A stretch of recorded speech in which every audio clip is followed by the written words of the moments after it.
What's up, my brothers and singular sister? Just based on the channel metrics, I don't think I have any females that watch us, but my brothers, how the fuck we doing? It's been a long time, so happy to get back into this. And in today's video, we're going to be covering how to scale to 100K per day this Q4. And I'm going to go over 5 specific ways to do it.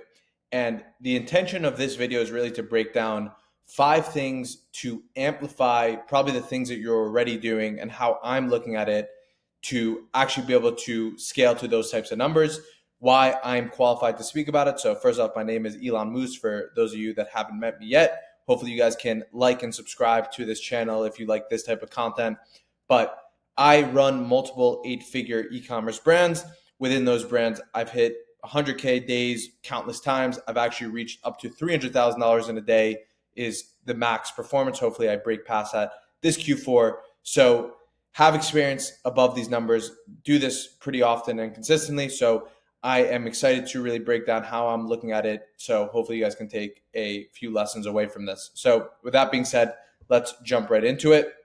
All right, guys. So I'm going to break down the 5 things. But before, I just want to give some context of where my head's been at, what kind of led me to these thoughts before actually showing you guys all this. So for those of you guys that follow my channel and maybe you saw my last YouTube video, pretty much I've been traveling for the past 3 weeks.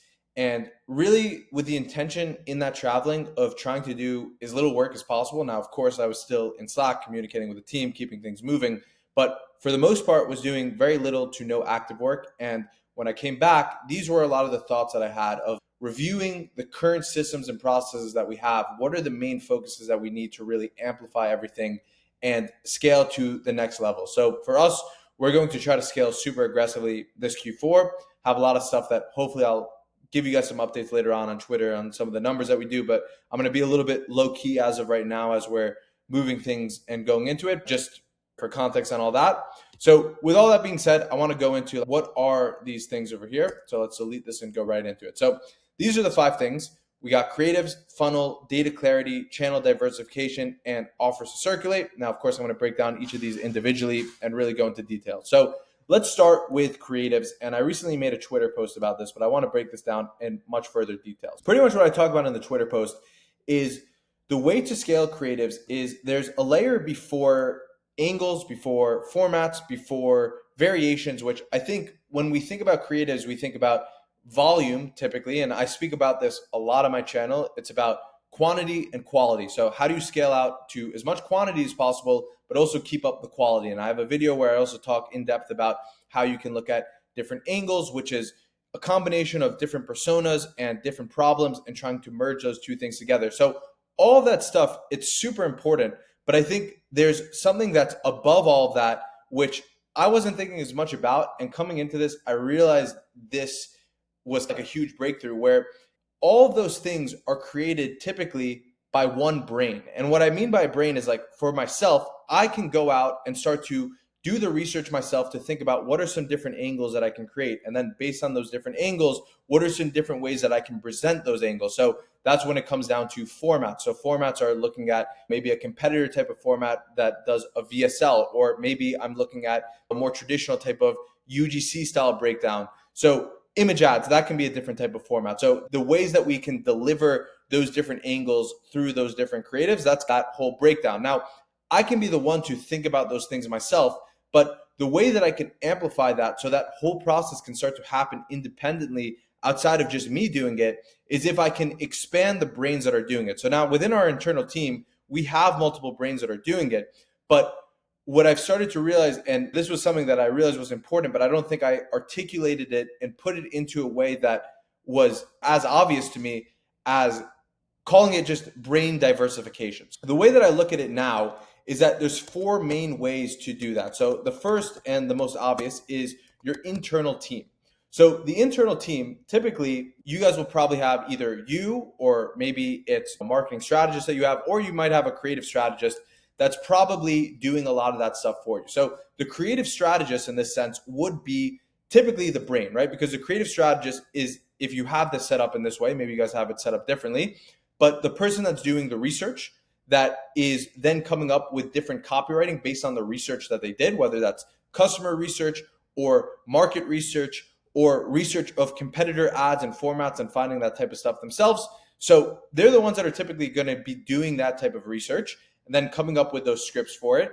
And those scripts will then be whether it's this type of angle versus this angle, X or Y, right? On the angles perspective. Then based on those angles, what stage of awareness are they going in those angles? They're going to be the ones that are usually thinking about those different things, formats, of course, all that kind of stuff. So when I'm talking about a brain, that's typically what I'm talking about. So it's the creative strategist, and I know you guys don't like my handwriting on this, so my apologies, but you guys are going to have to bear with it. I'm going to try to practice this to get better.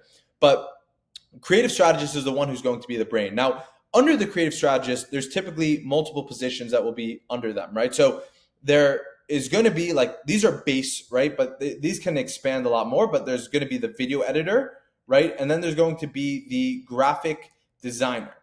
Those are two positions that for sure will be there. And then maybe there'll be also like a content outreach person and sometimes even a copywriter, right? So these are going to be the base positions. Now, of course, if a pod is scaling, you're probably going to need 2 editors, 3 editors, 4 editors, depending on how much quantity of creatives you're trying to produce.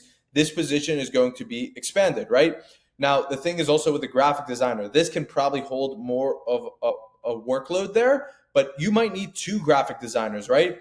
The content outreach, you'll get pretty far with one person that's doing content outreach. And what I mean by that is someone that's going out and then reaching out to different influencers or affiliates, or maybe it's a content agency if you need actual content of your product and B-roll and that kind of stuff. So that's how we have it. You guys might have it set up differently. This is just the base building blocks. And then of course, each of these can be expanded on. Now, the thing is, when you're expanding on a team, what can happen is you can have one creative strategist, which equals one brain, but then just figure out how to keep on amplifying those different positions. So like you can get super far with one creative strategist that utilizes AI and then a bunch of different video editors under them and the graphic designers, and keep on expanding horizontally in that way. But the thing that you're not expanding on then is the actual brain capacity of the person that is coming up with those angles, coming up with those different formats. So even if it's you plus a creative strategist that's doing it with the same internal team, the way that you can look at it is create one pod out of this. And maybe the pod structure is like 2 editors, 2 graphic designers, right? So like maybe it's a 2x of this and this, but figure out what that base structure is. And then what you should try to look at is, can you expand this pod? So maybe bringing in another creative strategist that has their own pod under them, or if you have more leverage, that creative strategist can work under that same pod initially, and then you can start to build out these different positions under them to make it more doable, maybe from a budget perspective or just a testing perspective initially to see how this works. But the creative strategist is ultimately duplicating the brain, which then can duplicate the amount of angles that you can properly test, the amount of formats that you start to properly test. And this essentially just amplifies that whole process all through one person or one brain per se, right?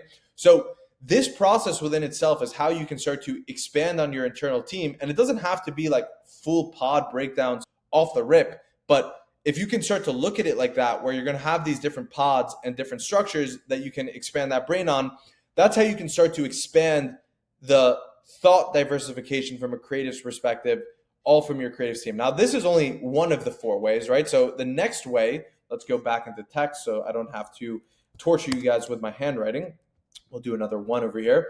So the next one is then going to be agencies, right? So this is more creative agencies, where I think the big fault here is that when people work with agencies, myself included, and this is every time I've worked with an agency, I've usually failed until I've shifted my mindset on this, where if you look at an agency as an agency, then you're never going to maximize it, because an agency's initial role is typically, if you look at the business structure of an agency, their job is to maximize their amount of resources across as many clients as possible to be able to expand those resources and make their profit through that. So like they'll have essentially one of these teams, they're going to try to put on like maybe 5 to 10 different clients, where it's a similar structure, it might be different positions obviously, but pretty much this same structure is what they have internally. And they're trying to expand that over different clients. Now, the clients that work with them, that give them more attention, that treat them like an internal team member, those are the clients that are then going to maximize it, because they're putting more pressure and fire under the agency's ass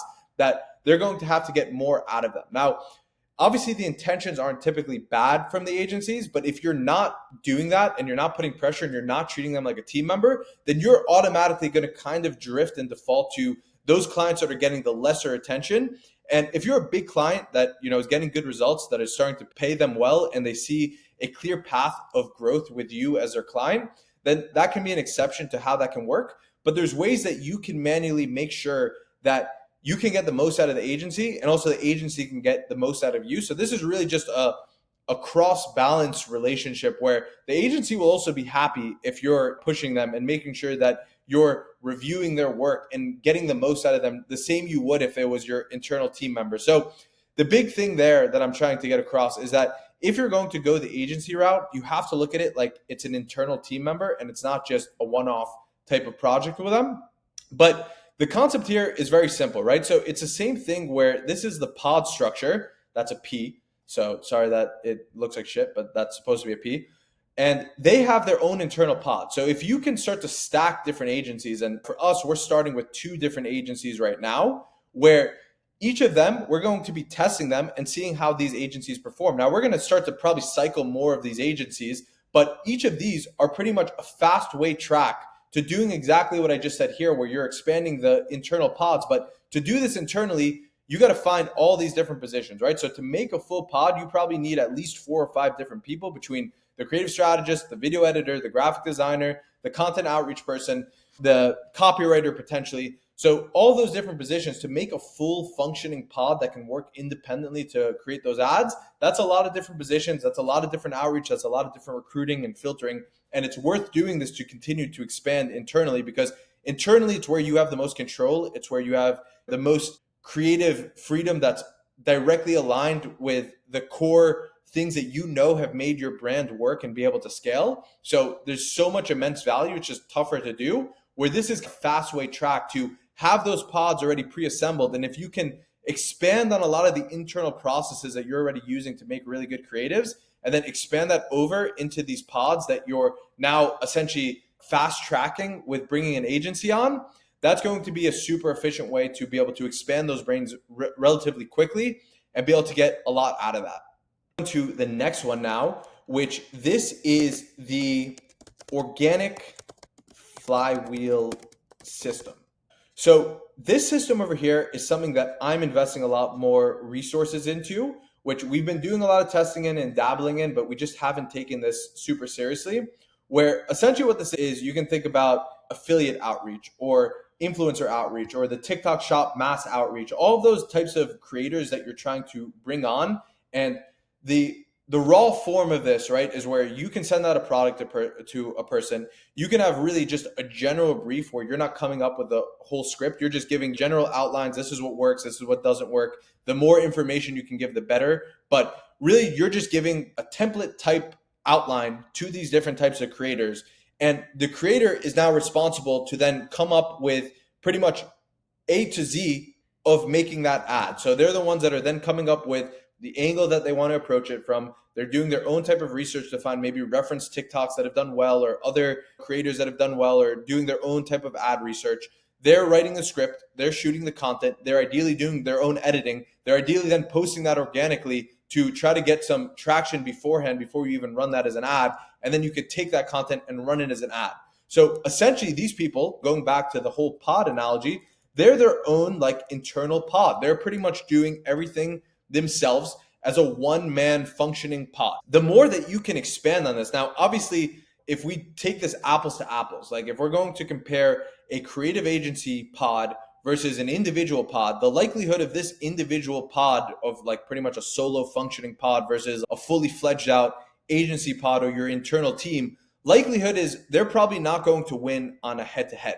But the thing is with this is that this is a quantity game. So you can expand this pretty much infinitely depending on how well your systems are set up in place, where if you have a good outreach process, a good offer to give to these different affiliates, and a way to incentivize them to create content, like whether that's through some money or ideally you can get them to do it for free just for the product itself. Obviously, there's differences between seeding, which is giving the product for free and not expecting stuff, versus affiliate commission versus then paying them up front. But doing this whole process where you can expand that, and the more quantity you can do with keeping quality in par, obviously with the right, and that's going to come from your ability to have the right templates, the right outreach process, all that kind of stuff. But the more that you can keep that in place with this, more people that you can start to create, which each of these are now going back to the whole brain analogy. These are all individual brains that are thinking about creatives independently. They're thinking about it uniquely, and they're coming up with their own way to present your product to the market.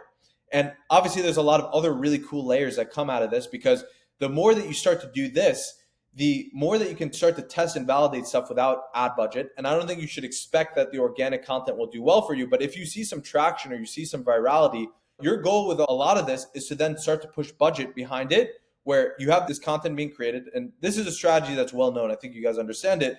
But if it does well, you now start to put budget behind it. You start to run that as an ad. If that starts to do well, you can now set up a contract with the good creators that have done well and have them create a set amount of content independently, not just relying on affiliate stuff where you pay them and they start to create that content for you. Plus, you can whitelist their content, and now you can have diversity of the algorithm on Facebook to just help expand it. So this whole strategy is so big, and I don't think we've been putting internally enough resources on it. So it's something that I'm starting to focus a lot more on. And lastly, just to go into the last one here, which is AI systems. So this is my favorite one, and I think this is the coolest one overall. Reason being, because this is a way, and the way that I'm utilizing it right now is different than the way I intend to utilize it in the future. So I'm going to give you guys some cool inside scopes over here of what I'm looking at with this, and also maybe how you guys can expand on it in the future.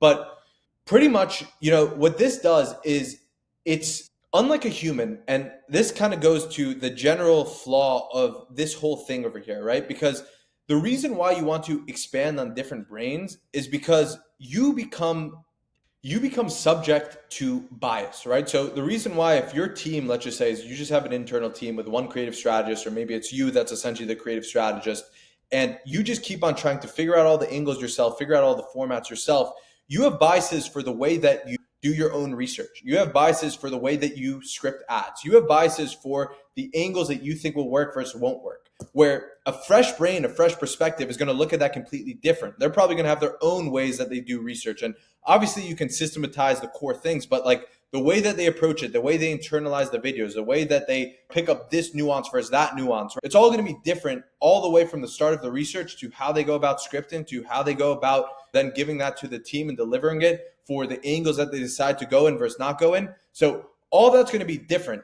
And the more brains and people that you can put on that independently, the more diversity you're going to get from the creatives that you have in your ad account, the angles that come in your ad account, the way that customers will ultimately see the different ads and be able to resonate with different styles of ads in your ad account. So diversity is so important across the board, where what's so cool about AI versus humans is that the different context that you give to an AI, the different types of results, because there's no biases with an AI system, right? So for example, if I gave an AI different ad that I made, if I wanted to make variations, I'm going to still think about it from my lens of how I view creatives.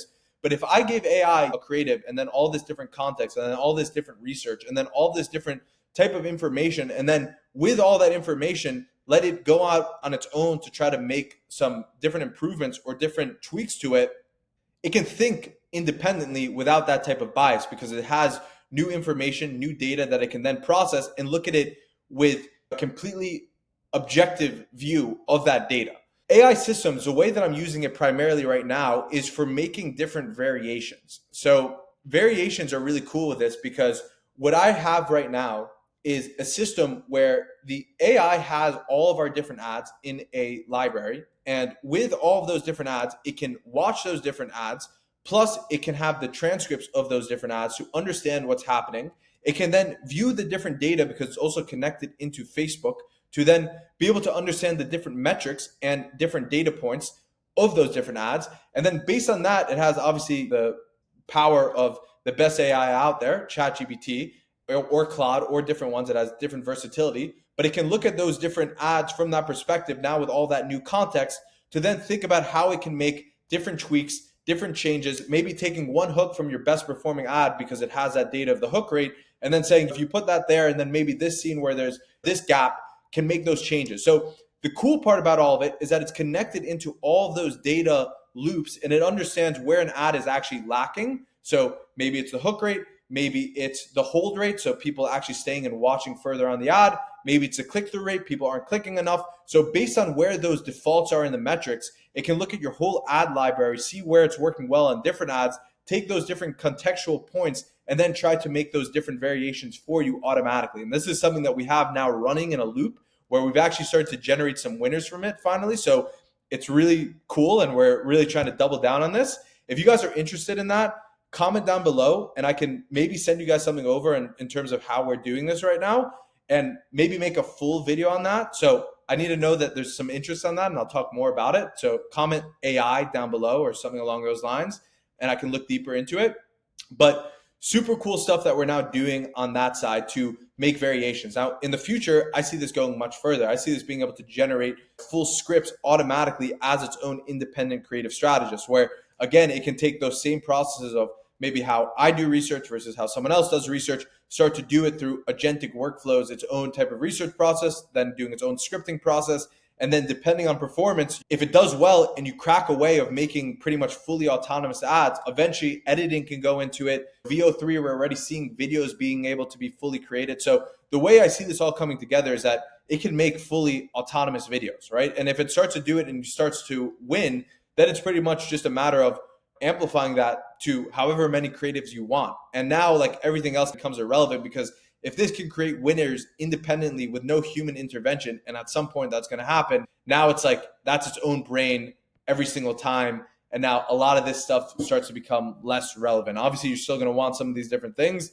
but like this is a brain that just pretty much can eventually provide infinite scale, because the thing is with this, it's humans involved in all parts of this. This is just machine, and pretty much as long as the machine has the capacity to break all that data down, you're going to be able to continuously create more and more ads. This is a long-winded way. This is all just for point number one. Geez, I went super long on this. But these 4 different ways are ways that I'm looking at expanding brain capacity for creatives, which ultimately the brains is the one that can then expand out on different angles, different formats, more quantity of ads, while also maintaining different quality of ads. So this is something that, especially this month and last month, these are pieces that we've been working a lot on. Really, not even for a long time, we've been working on these different pieces, but like really, I'm going super hard now in the month of September and beginning of Q4 in October to put all these pieces in place so that we can try to get as much diversity as possible to be able to scale up creatives in really, I think, probably one of the more efficient ways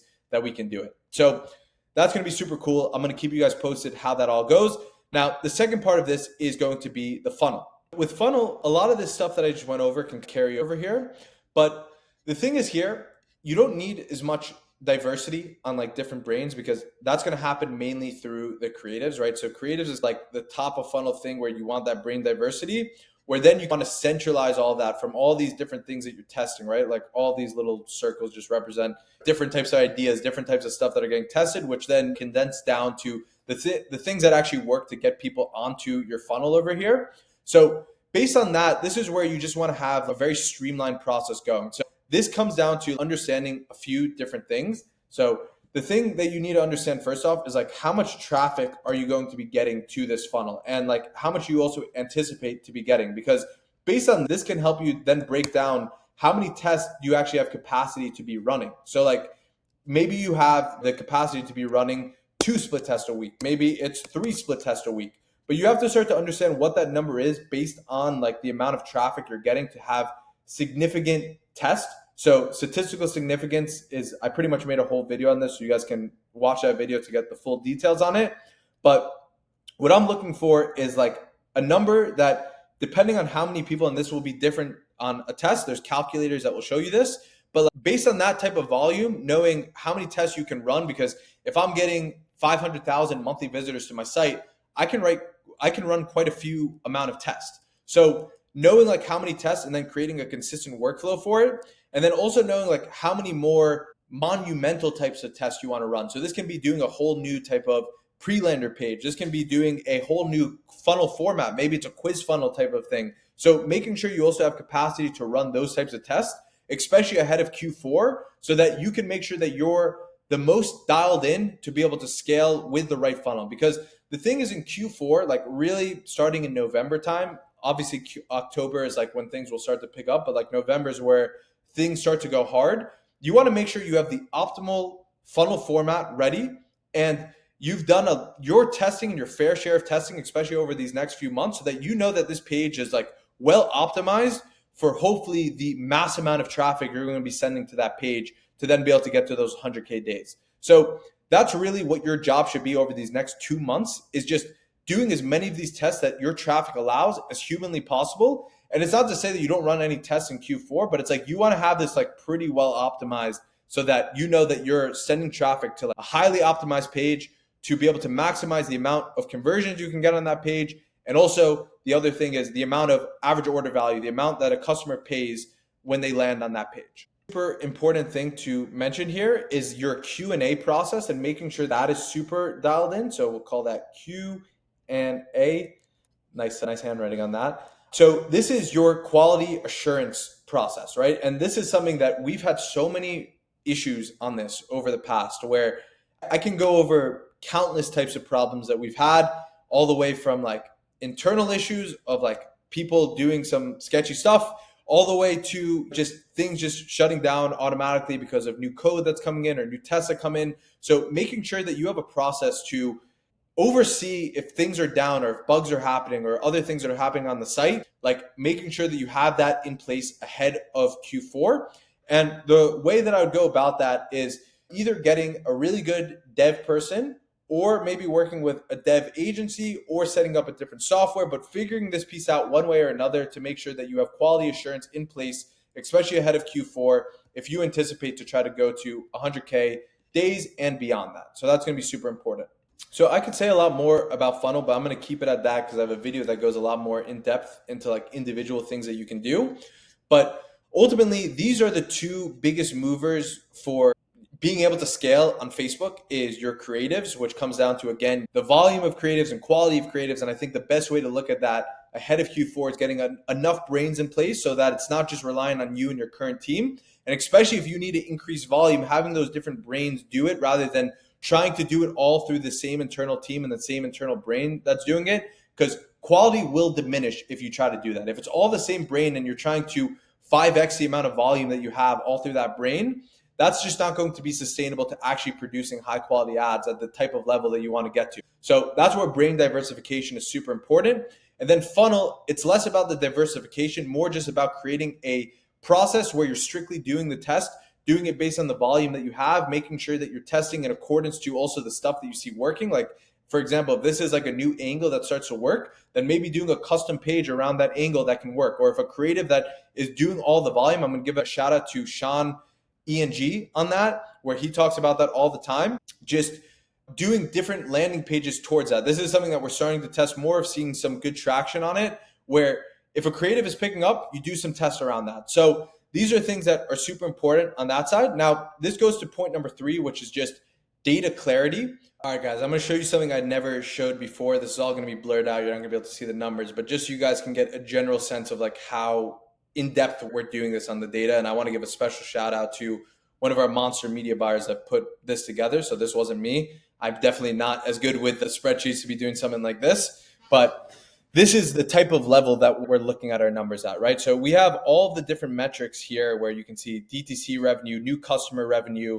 returning customer revenue, new customer purchases, returning customers, right? Total orders. And we're looking at this on a day-to-day basis. That's what all of these different columns are over here. It's just we're literally going into this every single day. Then based on that, we're going into the most important metrics here, which is the blended MER, which is everything combined. So this is also accounting for Amazon. It's accounting for our subscription revenue. It's accounting for the actual customer revenue we're bringing in. Or sorry, that's with the Amazon. This is before Amazon. And then this is the most important metric out of everything, which is NMER. So new customer ROAS is essentially what this is. This is the blended number that we have our targets pretty much set on. And this is pretty much what return on ad spend are we going out and acquiring our new customers at.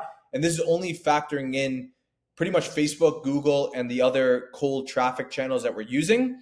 Then we have a bunch of other stuff. So we're monitoring our subscription take rate every single day, our new customer revenue versus pretty much subscription revenue on that.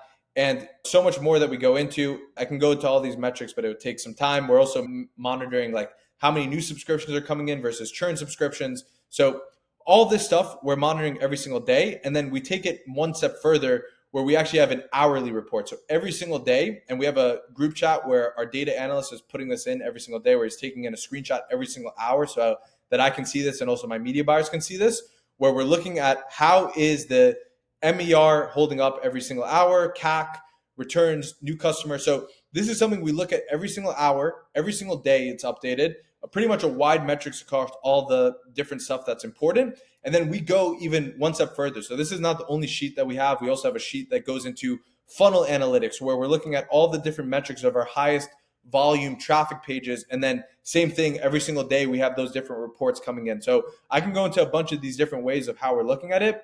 But the point is, you need to have such a tight grip on your data, because with this type of data, now going back into this original sheet over here, this is going to keep you always updated on the overall health of the business, which usually will either drive back to creatives or funnel, right? So if the different metrics are not working as well on the conversion rate side of like funnel metrics, that's going to lead you to some stuff over there. If it's maybe creatives overall and you start to look in that, then you might dig into Facebook and see the issues there. But making sure that you have such a clear pulse and constant pulse on the data and making sure that things are running smoothly becomes so much more important, especially as you're trying to scale to beyond 100K days consistently and staying at those types of levels. So this is something that is super important and also goes directly hand in hand with channel diversification, because that whole sheet, the way that we're looking at it is like pretty much it's a blended level where we're looking at the NMER, which is the blended new customer ROAS. Again, that's essentially what that is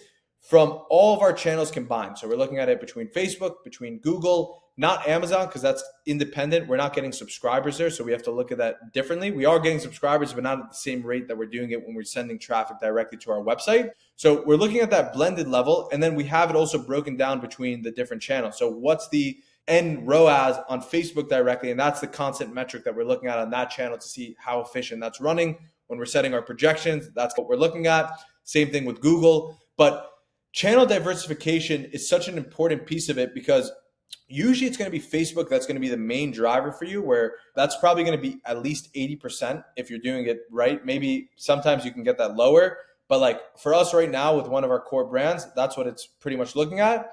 And then with the other channels like Google and then maybe native ads or different channels that you have, if you can get those to help Facebook, that's just going to help with that blended NMER level so that you can go lower on Facebook. So like, for example, on the N ROAS level, I might want to scale at a 1 ROAS on Facebook, but I know that I'm going to get that support from Google where it's going to be like a 1.6, let's just say, so that even if it's much lower volume, that blended level will get me to maybe whatever that target would be if, let's say, it's a 1.3.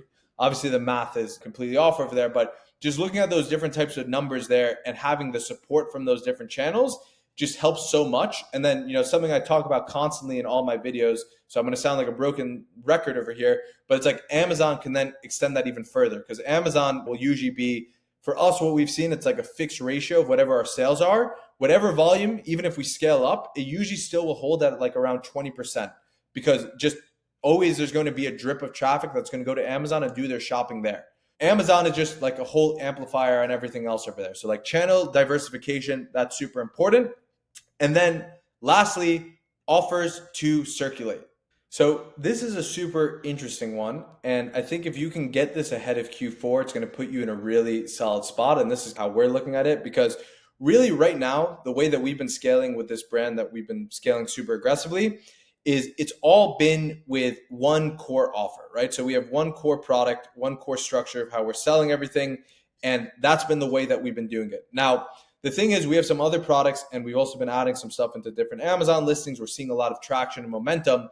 And there's slightly different benefits of these different products, although it can go to the same type of customer base and the same type of person. So having that just gives you more ability to convert on a customer that maybe doesn't need that core offer, but this other thing where it's this other benefit that the customer still wants and needs, that can give you another entry point where the customer can buy that and now become part of your whole ecosystem. So offers really, especially if you start to get to 100K a day, if you can have a lot of the times it might be easier to get from 100K to 200K a day with one offer by having two offers now that have really high volume, really high TAM. And you can watch a bunch of my videos on my channel where I look at how you can identify different offers, but having it under the same brand, that's what's super important, because if it's under the same brand, now you're stacking a lot of the leverage that you have because the team understands the brand. It's going to be a lot of the same characteristics of the customer that you're selling to. So you're not going over into a completely different sector where you have to relearn everything. So all that stuff is already shared in the learnings that you have. You have the same type of infrastructure. And from a valuation perspective of the business, you're stacking that revenue in the same brand so that now that brand becomes, if you're looking to at some point ever exit, you're creating that value under the same umbrella. So that's why that's super important. And I think what we're going to be looking at is probably going into maybe 2 to 3 different offers going into this Q4 to really try to maximize the revenue. Probably 2, potentially 3, but really trying to scale within that so that it just makes it easier to stack that revenue within that same umbrella and really follow the same whole process. So if you have all these things dialed in, reviewing all this, right? Where creatives, you have all these different brains that are thinking about the different angles, thinking about the different formats, creating that volume for you, but also making sure that quality is going to be reassured for sure because you have all those different people that are coming up with those ideas already in place. Your funnel, you have a system where you're constantly doing the split test. You're making sure that the funnel is just as well optimized as possibly to convert the max amount of people that land on the funnel, but also can maximize the amount that each customer is worth when they land on that funnel, the average order value aspect of it. You have clarity of all those different metrics from the creative side to the funnel side to then obviously the channel diversification side, which another part of this should also be like projections. So plus projections is what I wanted to do over there. It's supposed to be a P. Sorry about that, guys. But those are the things that go hand in hand, right? Where you have clarity on your data rooted in your numbers, and then you can set up projections of how much are you trying to scale on a specific channel or a blended level of channels. So that's all within that part. Channel diversification just really helps, like whatever your core driver, which again, most of you guys, it's going to be Facebook, whatever that core driver is, having those channels surrounding that core channel so that you can have support at usually a better efficiency from those other channels so that you can afford to go at a lower efficiency on your core channel and drive the reach further because you have that support so that you can still reach that target NMER. That's what makes this part so important. And then just this whole thing of all of these 4 things coming together and then duplicating that onto another offer with this infrastructure that you already have going into Q4. This is how you're going to get to 100K a day, but potentially 200K a day and maybe 300K a day. And for us, hopefully we're going to get even beyond that, which is our career highs is around the 300K, 350K a day mark. Hopefully we're going to be able to get that even further this Q4. Hopefully you guys were able to take a lot away from this. If you guys want to learn more about any of this stuff, just comment down below and feel free to go over to my Instagram, which is the same username as this. I'll have it linked below. You can just click there. DM me if you guys want to learn some more. I might be opening up a way to actually work with me and my team. So we're thinking about some different stuff over there that I'll keep you guys posted on. But anyways, just ask some questions. Always open to answering some stuff. So comment down below also any stuff that you have. That's always awesome to hear from you guys. And if you guys are getting value from this, subscribe to the channel, give this video, and I got a lot more to come, guys.